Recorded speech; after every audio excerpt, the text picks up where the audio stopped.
أفمن شرح الله صدره للإسلام فهو على نور من ربه فويل للقاسية قلوبهم من ذكر الله أولئك في ضلال مبين.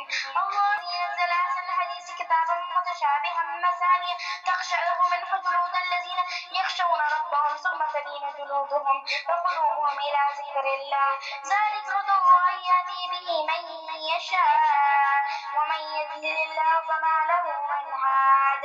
أفمن يتقي بوجهه سوء العذاب يوم القيامة وقيل للظالمين ذوقوا ما كنتم تكسبون كذب الذين من قبلهم فأتاهم العذاب من حيث لا يشعرون فذاقهم الله الخزي في الحياة الدنيا ولعذاب الآخرة أكبر لو كانوا يعلمون.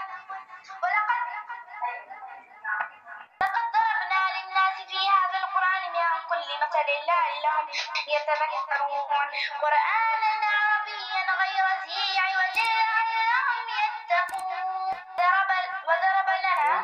ضرب الله مثلا رجلا فيه شركاء متشاكسون فرجل سلما لرجل هل يستويان مثلا الحمد لله بل أكثرهم لا يعلمون. إنك ميت وإنهم ميتون ثم إنكم يوم القيامة عند ربكم تختصمون.